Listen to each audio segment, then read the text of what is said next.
ya sabe la ley de Murphy. A ver, se me salió.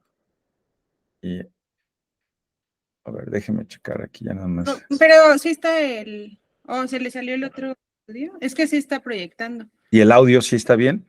Sí. Ah, perfecto. Ok. Muy bien. Estamos listos. Sí, ahora sí. Sí, usted me dice, ¿eh? No, adelante. Ya Ah, estamos listos. bueno, muchas gracias. Buenas noches, ¿cómo están? Los saludo con mucho gusto. Veo aquí caritas familiares, conocidos, nombres. Les suplico que me apoye Jesús Guzmán con su micrófono porque lo escucho aquí lo tengo en mi cerebro. Así que ayúdeme por favor a apagar su micro. Muchas gracias. Y igual a todos, Susi. Bueno, pues es un gusto, mi querida Ale, regresando de este periodo, como bien comentó, de vacaciones. Y bueno, pues tenemos hoy el gusto de presentar el estudio correspondiente a los versículos del 11 al 40 en el libro de los Hechos de los Apóstoles. Este es un pasaje muy hermoso, lo vamos a desmenuzar y bueno, pues vamos a pedirle mucho al Señor que nos provea con fortaleza, sobre todo sabiduría, y a ustedes un corazón receptivo para que tengan este conocimiento y que sea sembrado en un terreno fértil para que dé fruto al 1,000 por 1. Es una historia hermosa, es una historia que son 3 historias a la vez, es un pasaje donde Dios, en la forma de Cristo, salva a 3 personas de una manera diferente a cada una de ellas. Y bueno, pues vamos a comenzar. Vamos a empezar con una oración. Señor, te damos gracias por la posibilidad de estar aquí reunidos en torno a ti, sabiendo de tus promesas y entendiendo que tú permitiste que estuviéramos aquí conectados para retomar estas clases de los miércoles en este hermoso instituto que nos permite edificarnos unos a los otros y tener la posibilidad de a los maestros ser esos heraldos que tenemos la gran comisión y ahora se las pasamos a nuestros hermanos que vayan y hagan discípulos a las naciones y que pongan por obra tu palabra. Señor, te pido en el nombre poderoso de tu Hijo Jesús que estén abiertos nuestros sentidos y que estemos sensibles a tu palabra para atesorarla en nuestros corazones y saber que esta palabra es verdad porque tú eres un Dios verdadero y tú no eres hombre para que mientas ni para que te arrepientas. Así que sabemos, Señor, que si te lo pedimos en el nombre de tu Hijo Jesús, tú estás obrando desde ya. En Cristo Jesús te lo pedimos. Amén. Muy bien, pues vamos a comenzar con una lectura en el libro de los Hechos, en el capítulo 16, y vamos a comenzar en el versículo 11. Va a ser una lectura larga, pero vamos a subirnos a esa nave del tiempo, vamos a subirnos a los que somos del quinto piso para arriba se acordarán de la nave del profesor Memelovsky, donde viajaban todos los personajes en el tiempo, así que yo los invito a que se suban y a que disfrutemos de esta lectura, que vivamos, que sintamos, que nuestros sentidos se gocen con lo que estamos a punto de leer. Y para efectos didácticos voy a leer la Nueva Biblia de las Américas. Y bueno, pues vamos a comenzar en el versículo 11 y la palabra de Dios dice así. Así que saliendo de Troas, navegamos con rumbo directo a Samotracia y al día siguiente a Neápolis. De ahí fuimos a Filipos, que es una ciudad principal de la provincia de Macedonia, una colonia romana en esta ciudad, y en esta ciudad nos quedamos por varios días. El día de reposo, salimos fuera de la puerta a la orilla de un río, donde pensábamos que habría un lugar de oración. Nos sentamos y comenzamos a hablar a las mujeres que se habían reunido. Y estaba escuchando cierta mujer llamada Lidia de la ciudad de Teatira, vendedora de telas de púrpura, que adoraba a Dios, y el Señor abrió su corazón para que recibiera lo que Pablo decía. Cuando ella y su familia se bautizaron, nos rogó: si juzgan que soy fiel al Señor, vengan a mi casa y quédense en ella. Y nos persuadió a ir. Mientras íbamos al lugar de oración, nos salió al encuentro una muchacha esclava que tenía un espíritu de adivinación, la cual daba grandes ganancias a sus amos, adivinando. Esta, siguiendo a Pablo y a nosotros, gritaba: estos hombres son siervos del Dios Altísimo, quienes les proclaman el camino de salvación.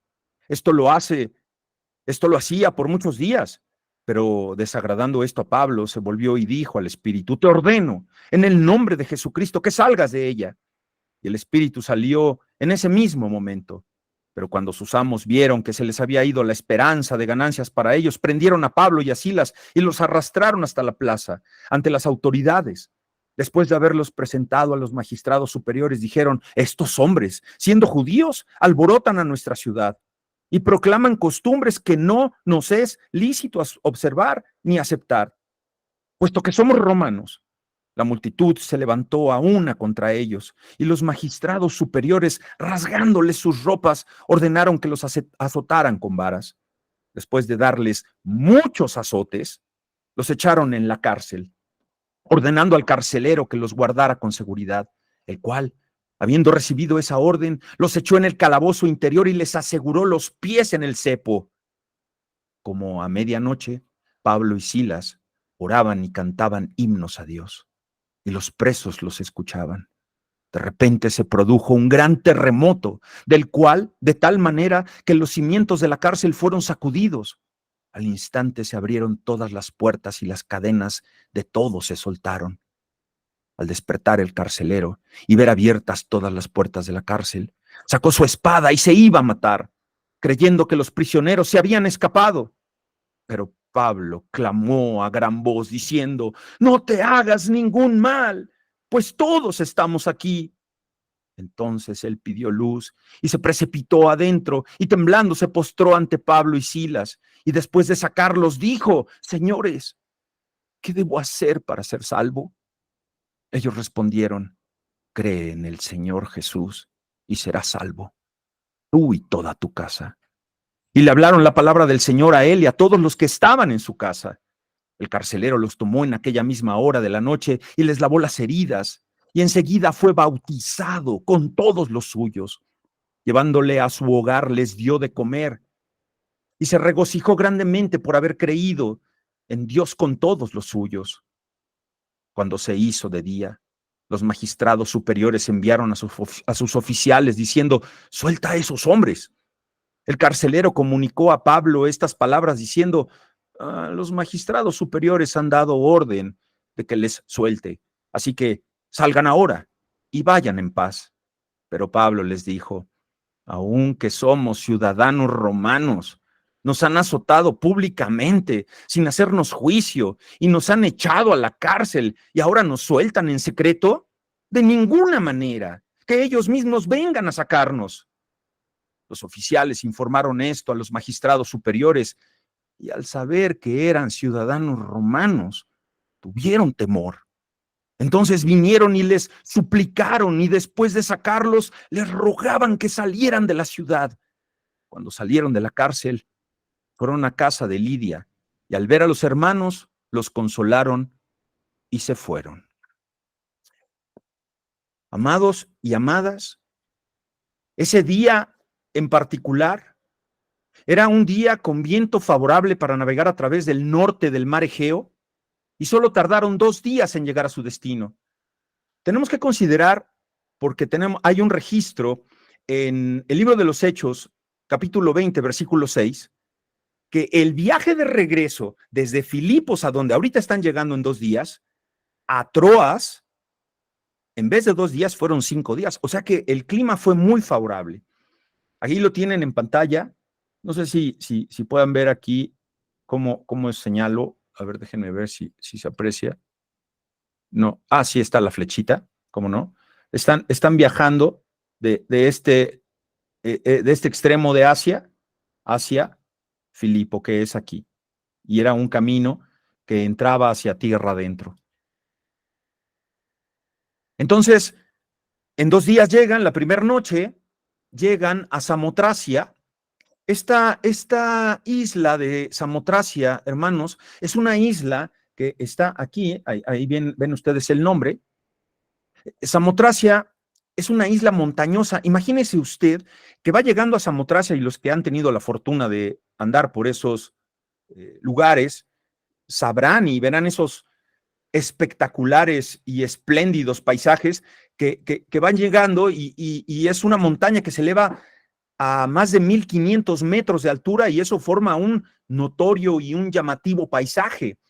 En la historia religiosa, mis amados, la principal importancia de Samotracia residía en que era la cuna del ampliamente patrocinado culto de misterio, o podríamos llamar esotérico, y esto estamos hablando de tiempos ancestrales, a la adoración de Kaviri con C, que esta adoración había sido practicada ahí desde tiempos inmemorables.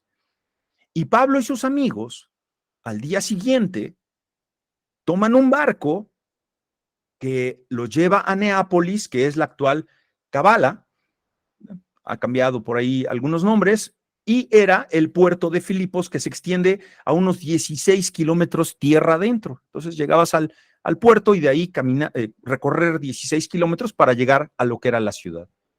Y apreciemos en este pasaje, hermanos, hermanas, que en el versículo 16 es es el inicio en que Lucas participa de la narración. Dice, mientras íbamos al lugar de oración. Voy a cambiar la traducción y voy ahora a Reina Valera.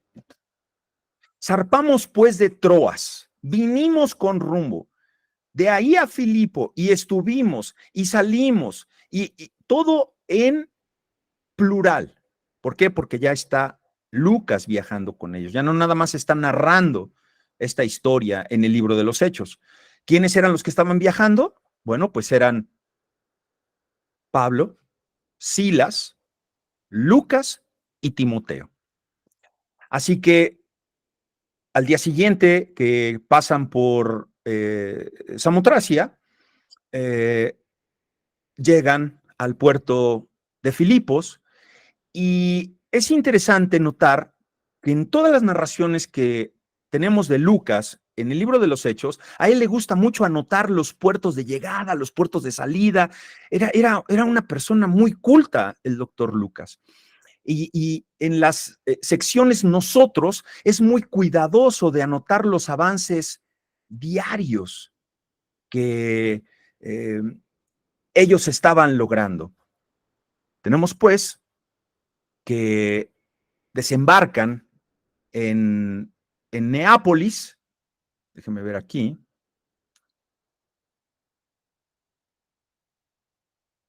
Pero antes quiero compartirles si ven ahí estas dos imágenes. Esta es es una escultura, son unos vestigios en mármol que se encontraron cerca de la isla de Samotracia, y es llamada como la Victoria de Samotracia.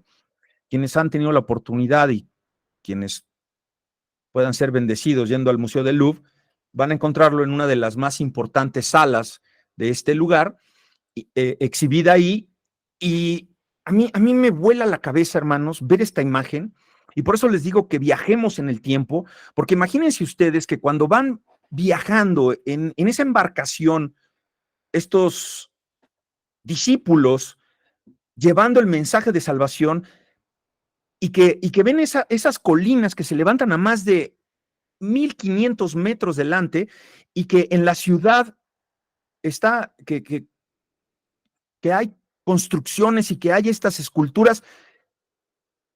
Pensar nada más que esta escultura que tú pudieras tener delante de ti, o que ahorita tenemos en pantalla, pudo haber sido la misma que Pablo, Silas, Lucas tenían de frente.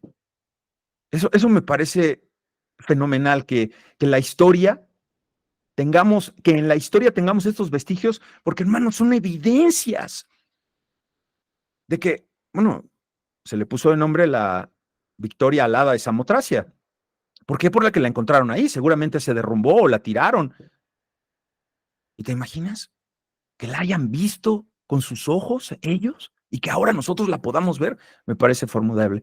Otro dato curioso que de nada sirve, pero es que en sus inicios la marca Nike, cuando elaboró su logotipo, hay varias versiones, ese whoosh, swoosh que se llama, que es esta palomita que vemos, está inspirada en la Victoria Alada de Samotracia. Así que un dato curioso que de nada sirve. Muy bien. Vemos el versículo 12 que nos empieza a presentar el lugar a donde ya están llegando, que es en Neápolis.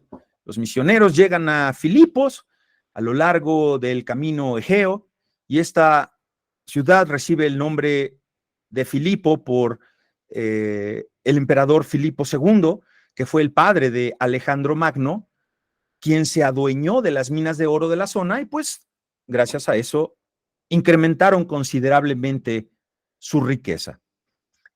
En el versículo 12b nos narran Lucas que allí en Filipos es donde pasan varios días y aquí empieza ya la historia de esta mujer Lidia, aquella mujer que vendía púrpura.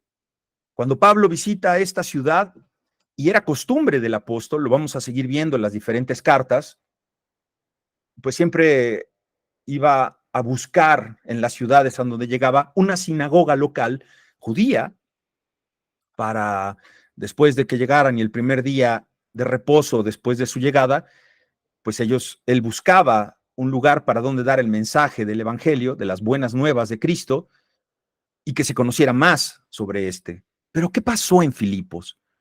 Pues ¿qué pasó? Que parecía que no había una sinagoga y eso solo podía significar que había muy pocos judíos. ¿Por qué? Porque si hubiera habido 10 o más judíos, por supuesto, habría sido suficiente para construir una sinagoga. Había entonces, sin embargo, un lugar que estaba fuera de la ciudad, donde un número de mujeres, ya sea que pues, pudieron haber sido judías de nacimiento o gentiles, adoraban ahí en ese lugar al Dios de Israel. Se reunían para cumplir con el servicio de oración del día de reposo y ahí las encontraron.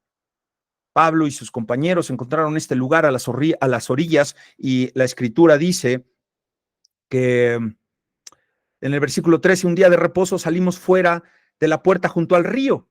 Bueno, cabe hacer mención que ese río es un río importante, que es el río de nombre Gangites o Gangites con G, las dos son Gs, y se sentaron con las mujeres y empezaron a compartir del evangelio.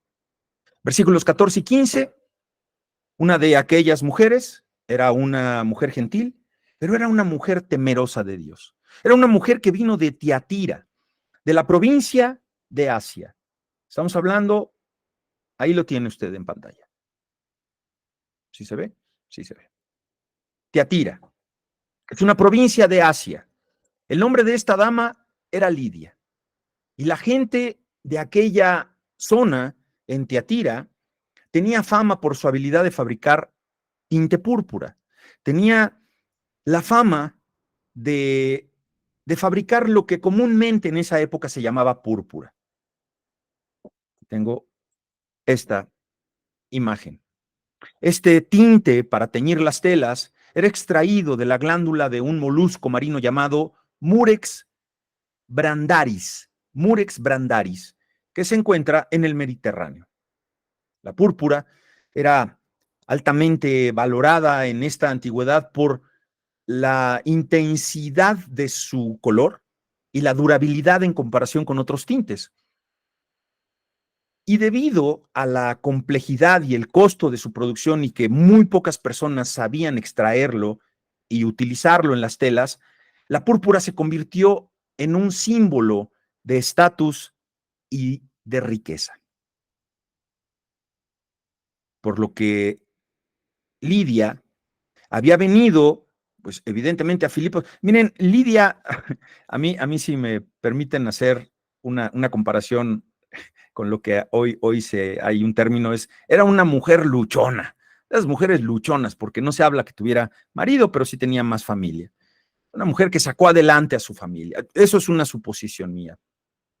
Y era una mujer pudiente, era una mujer de buenos recursos.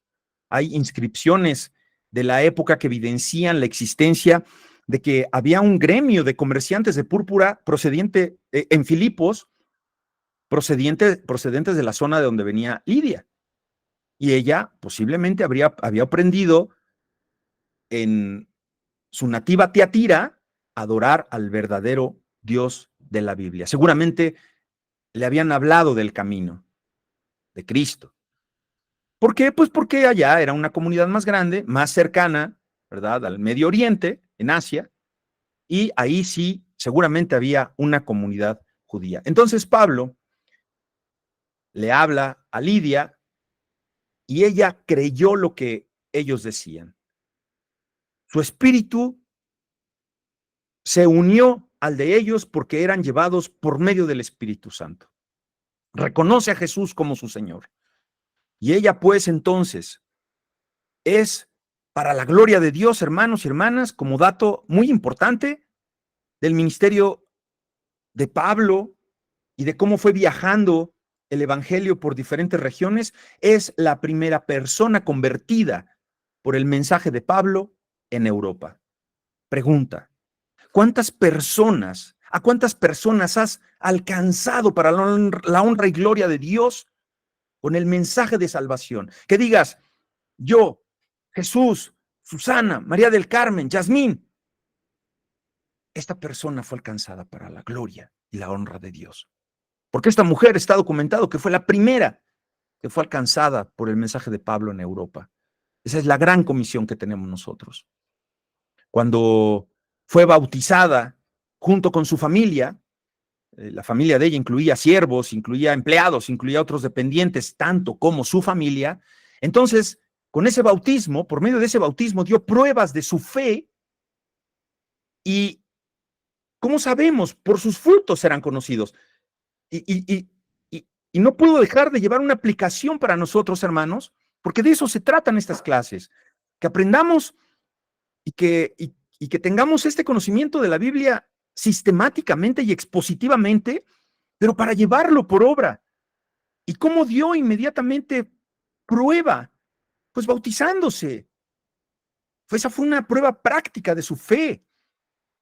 Y además, dice Reina Valera, que en el versículo 15, y cuando fue bautizada y su familia, cuando fue bautizada ella y su familia, nos rogó diciendo, ojo, hermanas, hermanos, noten aquí este primer personaje que va a recibir salvación. ¿Quién es? Es una mujer pudiente, es una mujer rica. ¿Y qué característica tienen los hombres y las mujeres ricas? Aquellas personas pudientes que son muy soberbios, que pocas veces aguantan un no, porque todo lo logran a través de su alcance financiero. Y esta mujer se humilló. Esta mujer rogó a los misioneros diciendo, si habéis juzgado, si habéis discernido, si habéis visto, si habéis probado mis frutos, que yo soy fiel al Señor, entren en mi casa y posen. Y luego aquí adelante viene esta frase que está muy sacada del contexto y por eso no se predica esto, porque dice, y nos obligó a quedarnos. ¿Cómo? Que entonces nos está rogando y luego nos obliga. No, hermanos, te lo acabo de leer en la Nueva Biblia de las Américas. Los persuadió. Todavía los estuvo convenciendo, los estuvo ronroneando de como cuando, ándale, mira, quédate, que pues que ahorita te saco el sofá, manito, que el hermano no quiere, que se pone rejego. No, porque yo mejor me voy a un hotel y porque tengo dinero para pagar. Ella se humilló, se puso a sus pies y los persuadió a que se quedaran. Las mujeres en Macedonia sobresalían por su independencia y esta mujer, después de ser salva, se mostró humilde. Y eso es lo que un cristiano tiene que perseguir. la humildad, a pesar de que tenga dinero. Primer persona que es salva. ¿Vamos bien, hermanos? Pónganme un dedito ahí. No se me vayan a dormir, por favor. No se me duerman, porque cuando vaya y los tenga ahí de frente. Ah, bueno, muy bien. Ah, ya se pasaron, ya. Calma los deditos, ya. No me manden corazoncitos, por el amor de Dios. Es una broma, es una broma. Vamos ahora con la divina. La divina. Versículos 16 al 18. Tenemos con que aconteció que mientras íbamos a la oración, nos salió al encuentro. O sea, ella los enfrentó. O sea, ojo, porque era ella, pero tomada por un espíritu, y no era el Espíritu Santo, era un espíritu demoníaco. Ahorita vamos a ver cuál era. Entonces, en uno de los días, entonces ya Pablo sí se quedó con Lidia. Sí se hospedaron ahí con ella y ella los atendía. Y ella honraba a Dios a través de la ofrenda que le daba a Pablo y a sus acompañantes. Y ellos iban consecutivamente al lugar de oración y no nada más el día de reposo. Entonces dice la Escritura que iban al lugar de oración y bueno, yo puedo decir que era una desafortunada muchacha, ¿no? Nos salió al encuentro una muchacha, pues era una desafortunada joven, esclava, cuyos propietarios, porque ella era esclava, era posesión de dos tipos que la explotaban para tener una ganancia material. Esta mujer es descrita por el doctor Lucas como teniendo un espíritu de adivinación. Y esto se debe entender que en la época así se le denominaba a quien era poseído por uno de los dioses o deidades de la zona. Recuerden que estamos en territorio griego, dominado por los romanos. En este caso, ahí se sabía que había una chica que tenía un espíritu, o sea, ella. Y ese espíritu era un demonio de los denominados Pitón. Y era llamado así en memoria de la serpiente Pitón, que según se decía, era la guardiana, si gusta usted anotarlo, del oráculo de Delfos, allá en Grecia, de muchos años atrás. Y esto entonces a esta joven la convertía en una pitonisa de menor grado. Esto es, una persona especialmente asociada con el don de los oráculos en Grecia Central. Estas expresiones involuntarias de la chica se consideraban como la voz de Dios, Dios con D minúscula. Y tenían una gran demanda de personas y pagaban por ello, porque es verdad que los demonios hablan a través de otras personas. Es real que un demonio tome a una persona. Y esta chica les daba la buena fortuna, les daba consejo, y ellos creían en ese consejo. A veces, pues yo no sé, atinaba, no atinaba, pero era una sugestión que ellos tenían de manera espiritual. Y bueno, pues eso generaba, porque cobraban, ¿verdad? Y generaba muy buenos recursos para sus dueños. Así que, versículo 17, día tras día, cuando estos misioneros iban al lugar de la oración, ella los seguía. ¿Tú te imaginas a esta muchacha dando gritos detrás de ellos ahí por las calles de Filipo? Y les decía, dice la Escritura, ¿qué les decía? Que eran siervos del Dios Altísimo. ¡Ojo! Que les estaban trayendo a los pobladores de Filipo el camino de salvación a esta ciudad. Versículo 17. Daba voces. Estos son siervos de Dios, quienes os anuncian el camino de salvación, el camino, Cristo, que es la salvación. Y bueno, aquí hay que preguntarnos, hermanos, a ver, espérame, esto te tiene que hacer cortocircuito. Oye, ¿por qué las fuerzas de Satanás querrían proclamar, promover la salvación a estos varones y al Dios Altísimo, al Dios viviente? Porque debemos recordar, hermanos, que el príncipe del aire, Satanás, es mentiroso y permítame decir, embustero. Entonces, ubiquen ustedes a la muchacha y ubiquen ustedes a Pablo, a Silas, a Lucas y a Timoteo. Cuando ella anuncia un mensaje que era cierto sobre estos varones, sobre lo que ellos verdaderamente iban a hacer, lo que ella iba a lograr, ponga mucha atención en esto, era una convicción de que el cuerpo que ellos están poseyendo decía la verdad. Y eso iba a generar más ganancia a sus dueños, porque la verdad era que sí, Pablo y Silas y Timoteo y Lucas llevaban el mensaje del evangelio y la gente se iba a salvar por ese mensaje. Y eso es lo que la pitonisa estaba diciendo. Y eso era verdad. Por lo tanto, se iba a concatenar, se iba a probar y eso le iba a generar más ganancias a estos sujetos. Y a la larga, ¿sabes qué, hermano? Iba a suceder lo que siempre sucede con lo que se va desgastando. Iba a desacreditar a Pablo y a sus compañeros, al grado de que la gente iba a decir que el mensaje de salvación, pues no era nada nuevo, porque la pitonisa también lo podía anunciar y no era algo exclusivo de un Espíritu Santo, de un Espíritu de Dios, por lo que el demonio que la poseía quería que creyeran en él, en ese demonio, en la mujer y en el demonio, en el Dios que hablaba, Dios con D minúscula, que hablaba a través de esta mujer y no en el mensaje de Pablo. Y entonces, al principio, Pablo, una persona llena del Espíritu Santo, con sabiduría, no le hacía caso. Pero después fue como que reaccionando, después fue como que hilando. Y el Espíritu seguramente se lo revela, como a ti y a mí nos revela qué tenemos que seguir haciendo o qué tenemos que no seguir haciendo. Y entonces al principio Pablo le menospreciaba porque no quería. ¿Por qué le menospreciaba? Porque Pablo no era un milagrero, hermanos. A Pablo no le gustaba llamar la atención sobre sí mismo. Él no era una persona que quisiera ser conocido como obrador de milagros.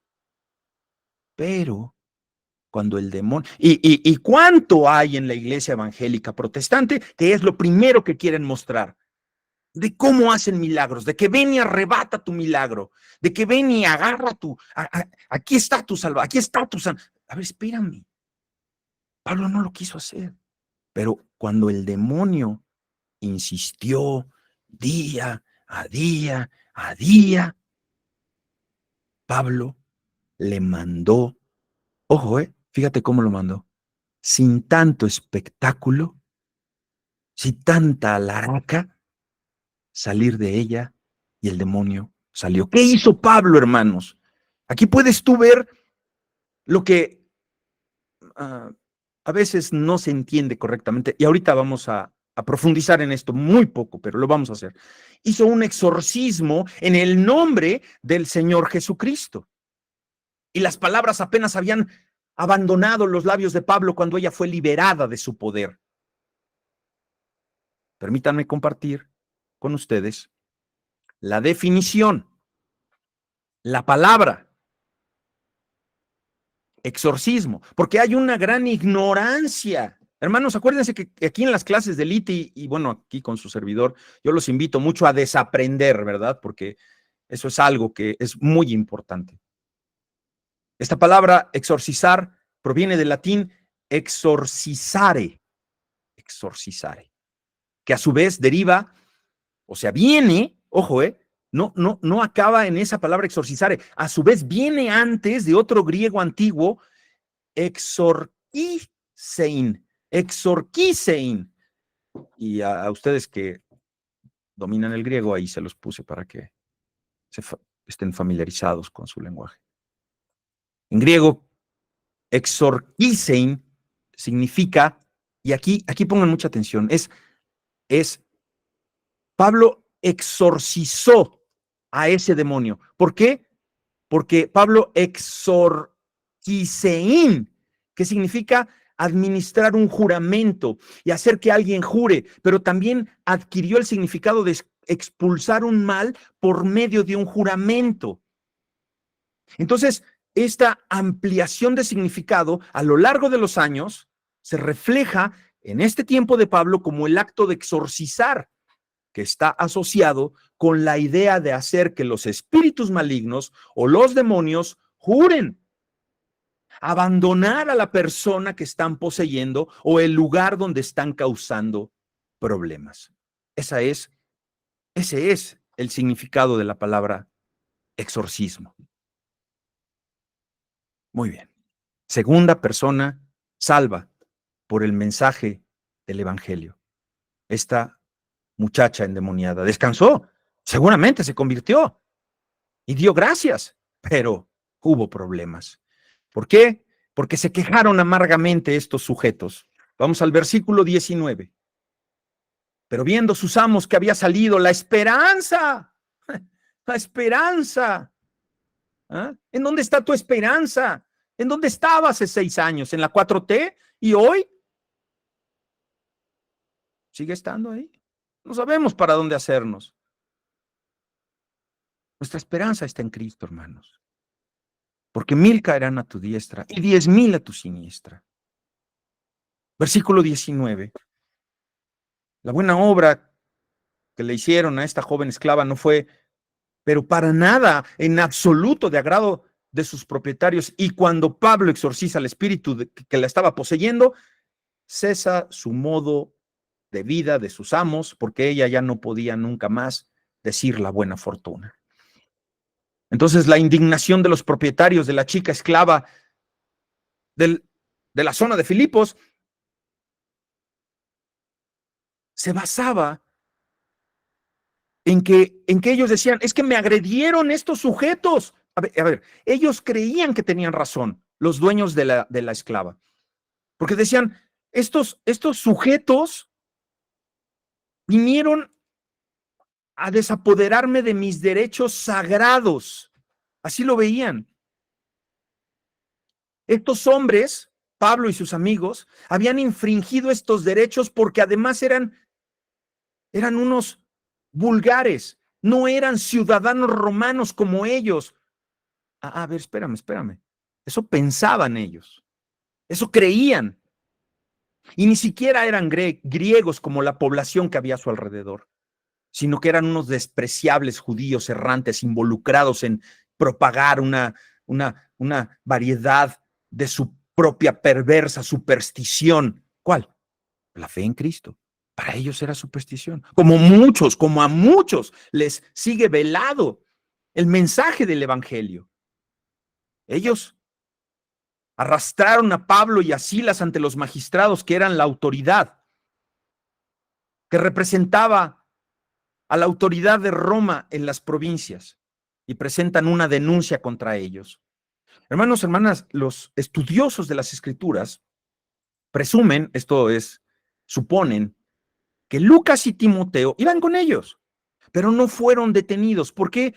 Porque fíjate cómo es, y esto tiene mucho que ver, y me acuerdo, cuando estaba estudiando esto, me acordé mucho de Isaías 53, cuando Isaías habla del desprecio que iba a haber por ese siervo, y que lo despreciaron porque no había buen parecer, y que lo despreciaron porque venía de un estrato pobre, y que lo despreciaron por muchas cosas que dice Isaías 53.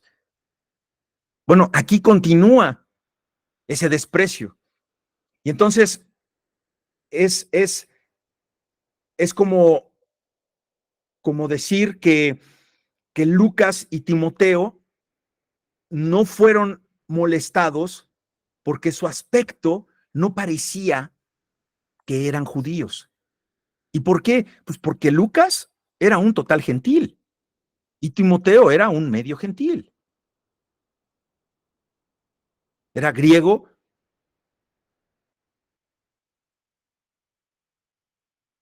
y judío. Mientras que Pablo y Silas eran los más, obviamente, no se habían asegurado de que fueran judíos, pero eran los que más obviamente parecían judíos. Y aquí podemos percibir un sentimiento antisemita, antijudío, que ya permeaba la superficie en la antigüedad pagana y que, bueno, tuvo su clímax en la Segunda Guerra Mundial. Versículo 20 y 21. Y los presentaron delante de 2 magistrados y, bueno, pues Pablo y Silas fueron arrestados. Sus acusadores los presentaron como si hubieran sido unos vagabundos judíos que estaban causando disturbios en la ciudad. inculcando costumbres que los ciudadanos romanos no podían admitir ni practicar. Y sepan ustedes que la evangelización de los ciudadanos romanos por los judíos no era ilegal, pero ciertamente eran fuertemente desaprobados y despreciados, cosa que hoy día sigue sucediendo en muchos lugares del mundo, incluso a veces hasta en nuestra familia. Los magistrados entonces estaban obligados que en cualquier caso a tener conocimiento de actividades religiosas como amenazas que pudieran romper la paz o que incitaran a prácticas u organizaciones fuera de la ley, fueran detenidos. Y Pablo y Silas fueron acusados precisamente de este tipo de actividad. Versículo 22. Se agolpó el pueblo contra ellos. A ver, llegó la turba, llegaron los linchadores. Es que ellos fueron, vamos por ellos. Oye, pero no se investiga, vamos por ellos y vamos a matarlos. Y... Bueno, aquí les salió barato. Porque hubo gran indignación, no por lo que los acusaban, no, sino porque decían, estos judíos vienen aquí a querernos meter sus ideas. Y esta indignación entre los romanos era porque sus iguales, sus pobrecitos conciudadanos romanos, dueños de esta muchacha endemoniada, habían sido molestados por vendedores ambulantes de una religión extraña, extravagante y falsa, por cierto. Entonces había que enseñarle a estos sujetos cuál era su verdadero lugar y que ya no molestaran, como si no molestes a tus mayores. Los romanos somos Juan Camaney. No hubo una investigación. Por lo que Pablo y Silas fueron inmediatamente despojados de sus ropas y fueron entregados a los asistentes policiales de los magistrados, a los custodios, a los carceleros, para que fueran fuertemente azotados. Y se ordenó al carcelero de la ciudad que los encerrara. Me encontré aquí con un par de imágenes que tal vez ustedes que ya fueron para allá, para Filipo, lo podrán corroborar. Si no, me avisan ahí en un mensaje. Que se cree que la imagen de la izquierda es la prisión de Pablo en Filipos y la de la izquierda es una de las celdas donde posiblemente pudieron haber estado Pablo y Silas y donde en la parte posterior estaban los cepos y el lugar donde se sentaban los prisioneros. Versículo 23 y 24, cuando después de haber sido fuertemente azotados, fueron entregados al custodio, al carcelero, y él interpretó las instrucciones estrictamente y ató sus piernas en los cepos. Ahorita vamos a ver qué son los cepos. Los metió en la parte más remota, más profunda de la prisión, y estos cepos tenían más de 2 agujeros para, hermanos, abrirles las piernas a más no poder. Y esto les generaban calambres, dolores. Era un martirio. Y no era problema del carcelero. A mí qué me importa, el carcelero él estaba cumpliendo con su trabajo. Recuerden que los romanos eran expertos en maltratar a las personas. Y a él no le importaba pensar en la comunidad de los prisioneros, sino asegurarse de que no se escaparan. Este carcelero posiblemente era un soldado retirado mientras que estaba pues siguiendo haciendo labores, un hombre experimentado en la batalla. Sirvió tal vez en el ejército romano y pues bueno, dentro de sus cualidades, por supuesto que no incluían la amabilidad humana. Sin embargo, este hombre iba a ser la tercera persona en Filipos, a quien Lucas describe como influenciado por el poder salvador de Jesucristo. Era una persona totalmente diferente a Lidia. Y por supuesto que diferente a la muchachita divina. Este hombre era de corazón duro y requirió lo que muchos de ustedes y lo que muchos de nosotros y lo que muchos de sus familiares van a requerir en algún momento de su vida. Este carcelero requirió de un terremoto y una confrontación con la muerte. Si se le iban los presos, iba a tener que morir. Hubo necesidad de esto para hacerle pensar en su salvación. Si tú ya eres salvo, dale gracias a Dios. Y si estás en espera de la conversión de algún familiar y estás orando y de repente viene la calamidad, no corras, porque tú lo pediste y Dios, sus tiempos son perfectos e inescrutables. La forma en que va a salvar a la gente. ¿Cómo salvó a Lidia? Con amor, y ella se humilló. ¿Cómo salvó a la muchacha? Pues ella ni lo pidió, pero Pablo la salvó y le sacó al demonio. ¿Y cómo va a salvar a este carcelero duro de corazón? Con un terremoto y con una amenaza de su vida. Y viene el terremoto a la medianoche. Versículos 25 al 34. Ni el dolor de los varazos ni la incomodidad de los cepos habían sido planeados para Pablo y para Silas en este viaje, pero ¿qué pasaba con su gozo? ¿Qué pasa con el gozo del cristiano cuando está en adversidad? ¿Qué tipo de terreno es cuando cae la semilla que el sembrador lanzó? Ese que cuando llega la adversidad quema la semilla y ya no da fruto. ¿No serás uno de esos hoy día? Porque el gozo de Pablo y de Silas no cesó. Alrededor entonces de la medianoche empezaron a cantar y empezaron a orar. Y los prisioneros de los lados, al escuchar estos sonidos procedentes de la mazmorra más profunda, se extrañaron.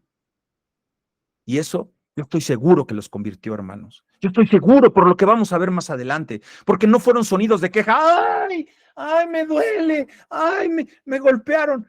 ¡Ay, qué injusticia! ¡Ay, si Dios es bueno, ¿por qué me permite estar aquí? ¡Ay, si ahora sigo a Dios! ¡Ay, si ahora ofrendo, ¿por qué no tengo? ¡Ay!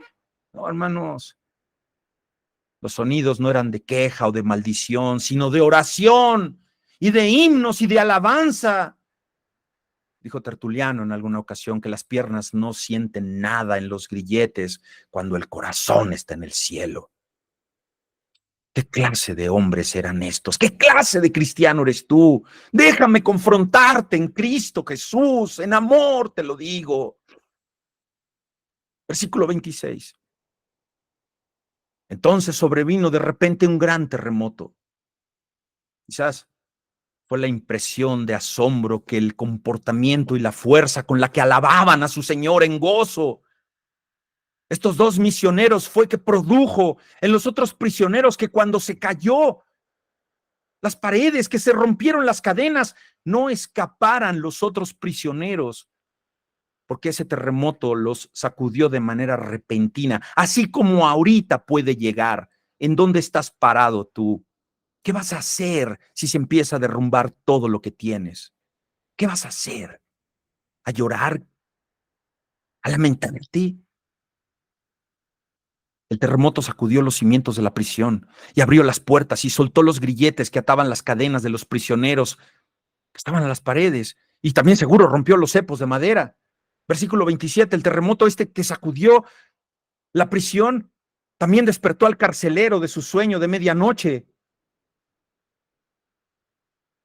Y por supuesto que fue en exaltación porque dijo, estos aprovecharon la ocasión y seguramente se escaparon. Era un hombre educado en los ideales del deber y la disciplina de un soldado romano, y solo había una salida honorable. ¿Cuál? Quitarse la vida. Versículo 28. Pero mientras estaba allí, en la puerta exterior de la prisión, a punto de conducir esa punta de su espada a su garganta o a su corazón, su mano fue detenida por una voz procedente, potente de la oscuridad interior. No te hieras a ti mismo. Estamos todos aquí. ¿Estamos quiénes? Todos. Versículo 28, lee con atención. Mas Pablo clamó a gran voz diciendo, no te hagas ningún mal. ¿Pues qué? ¿Pues qué? Dígalo usted, hermano. Todos. Ese todos te tiene que incluir a ti. Todos los prisioneros estaban ahí. ¿Por qué no corrieron los prisioneros? Pregúntate. Porque ya habían creído en el Dios Altísimo y porque ellos ya no estaban presos espiritualmente, solo físicamente, y no tenían por qué haber huido. Estamos todos aquí. Y aunque el carcelero no podía ver nada, cuando miraba hacia adentro la oscuridad, aquellos que estaban adentro podían ver su silueta. Y en la puerta de fuera, Lo podían ver que estaba a punto de suicidarse. Y lo sorprendente es, hermanos, como les comento, que no solamente estaban Pablo y Silas, sino que había algo misterioso acerca de estos dos hombres, que habían retenido, sin haberles dicho una sola palabra de retención, voluntariamente a los demás presos.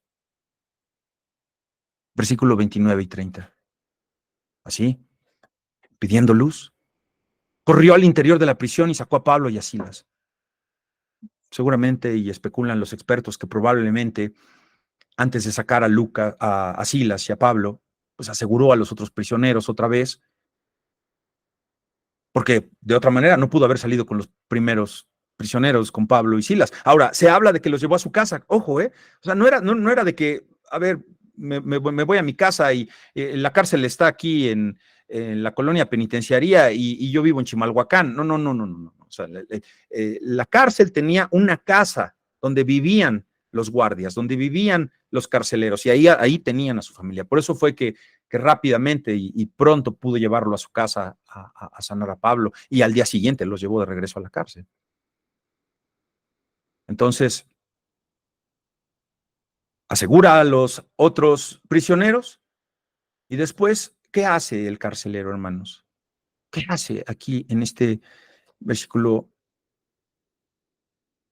29? Se postró, hermano. Se postró a los pies de Pablo y de Silas. Y sacándoles, les dijo: señores, ¿qué debo hacer para ser salvo? ¿Qué quería decir exactamente este hombre? Es difícil de determinar porque pues tal vez pudo haber oído a la pitonisa o pudo haber oído hablar de ella, que anunciaba que estos hombres habían venido a proclamar un camino de salvación, porque recuerdas que estuvo varios días persiguiendo a Pablo y a Silas.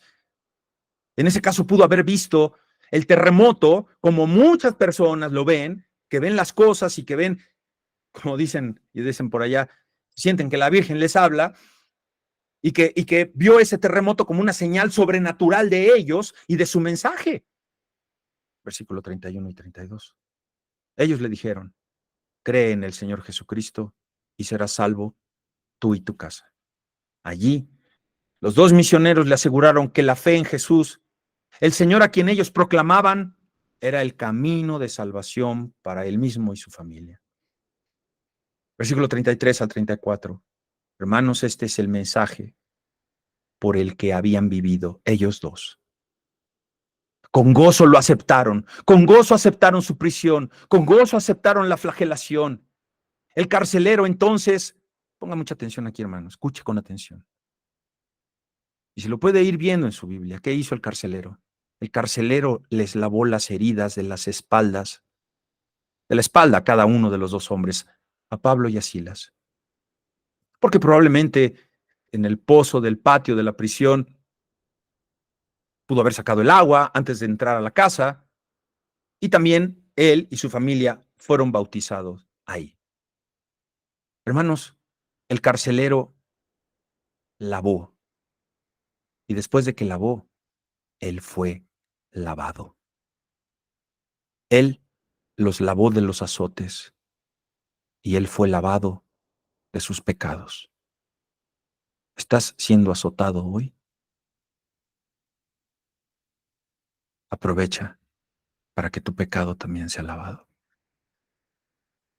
El carcelero no era culpable de ningún incumplimiento de su deber si es que él se llevaba a su casa a los dos prisioneros. La responsabilidad del carcelero era retenerlos, tenerlos presos. Se cayeron en la cárcel, se rompieron las cadenas, él podía llevárselos. Él tenía que resguardarlos.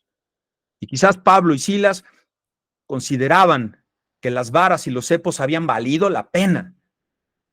El sufrimiento vale la pena porque te gozas en la tribulación que es por seguir a Cristo. Y valió la pena por el gozo que habían compartido en la casa del carcelero. Bueno, amanece. Versículo 35. A la mañana siguiente, pues ya la excitación de todo lo que pasó en el día anterior, ya pasó, y los magistrados decidieron que ellos no saben quiénes son, no saben que son romanos, que estos dos vagabundos judíos habían aprendido ya la lección, que era una lección necesaria por medio de la vara y por medio de haber estado encerrados y atados a esos cepos. Pasé por alto explicarles aquí cómo está el cepo. En la imagen de la derecha ven un cepo, ahí están los pies al frente y tenía varios hoyos donde podían abrirles más y más los pies a los presos. ¿Cómo nos va cuando nos da un calambre en la noche? Ya nos estamos muriendo. Imagínate estos hombres. Llevaban ese dolor a la cruz.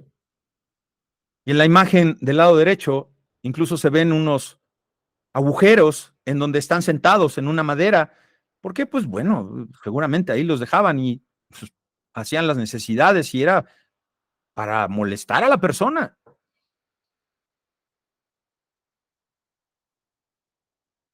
A la mañana siguiente, después de todo lo que pasó, pues los magistrados decidieron que estos dos tipejos ya habían aprendido la lección.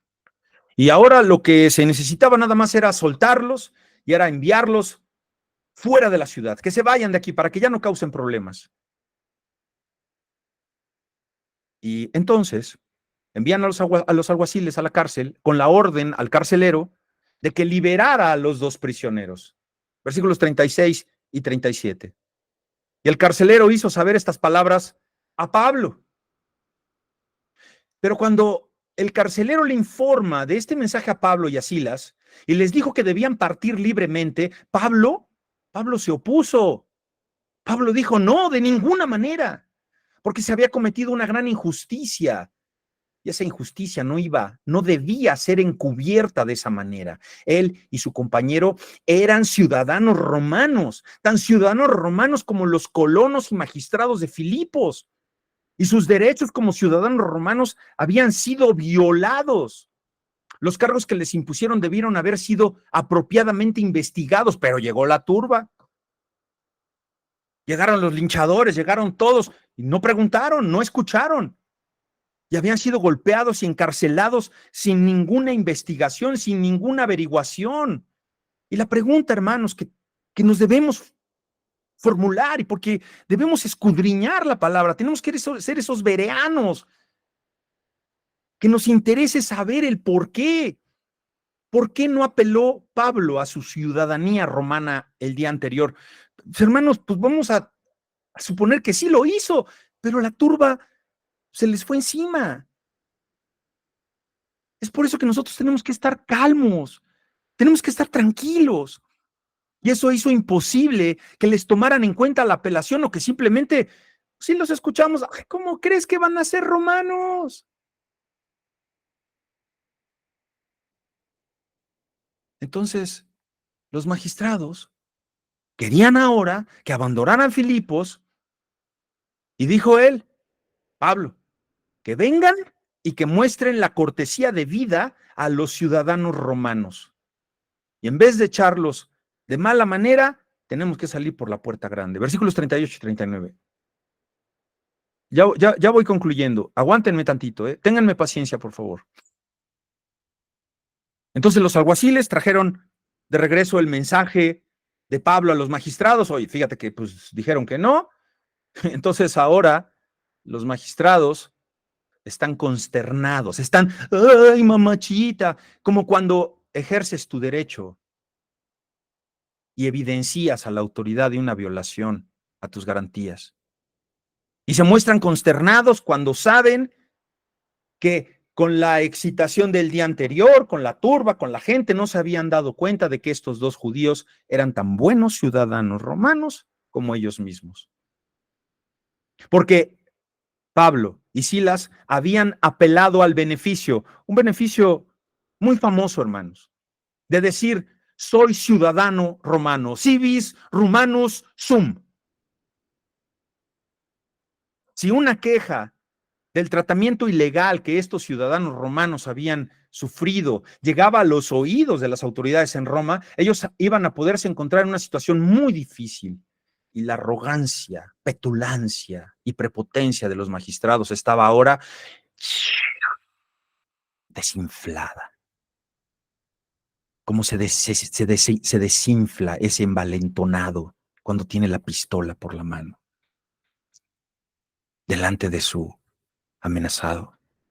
Y cuando están en los reclusorios y cuando están acabados, lloran por perdón de sus víctimas. Estos magistrados, cuando se presentaron delante de Pablo y de Silas a pedirles que abandonen a Filipos, lo hacen como corderitos. Hermanos, los ciudadanos romanos que no eran convictos de ningún crimen no podían ser expulsados de una ciudad romana. Por tanto, ¿qué hicieron? Pidieron disculpas a Pablo y a Silas. Y seguramente los escoltaron fuera del área de la prisión, pidiéndoles que por favor no permanecieran más tiempo en Filipos. Y ellos, versículo 40, salieron de la cárcel, se fueron a la casa de Lidia donde habían estado, y habiendo visto a los hermanos, los consolaron. O sea, no los consolaron los hermanos a ellos, no. No. Pablo y Silas consolaron a los de la casa de Lidia. Y se cree que la insistencia de Pablo en una disculpa oficial por haber sido abusado en sus derechos romanos, hermanos, fue como una protección que de momento dejó, pues, para continuar con su recorrido, pero sobre todo para los que se quedaron en Filipos, para sus seguidores. Pero eso no duró mucho, hermanos, porque tenemos registrado en Filipenses 1, 27 al 30, que hubo persecución por causa de la fe. Así que salieron de Filipos en dirección al oeste, se fueron hacia Tesalónica, pasando por Anfípolis y Apolonia, y hasta aquí los versículos que íbamos a compartir juntos. Espero que haya sido de edificación para ustedes. Espero que se haya entendido. Espero que haya sido algo que los haya enriquecido y bueno, pues ahí lo tiene mi querida Alejandra. Muchísimas gracias, Héctor, y gracias a todos por acompañarnos en este día. Y estamos, damos esta sesión por terminada. Les recuerdo nada más a todos los campus presenciales, Toluca y Norte tenemos clases, y Querétaro únicamente segundo año y tercer año. ¿Vale? Muchísimas gracias a todos, bendiciones. Gracias, Ale. Dios nos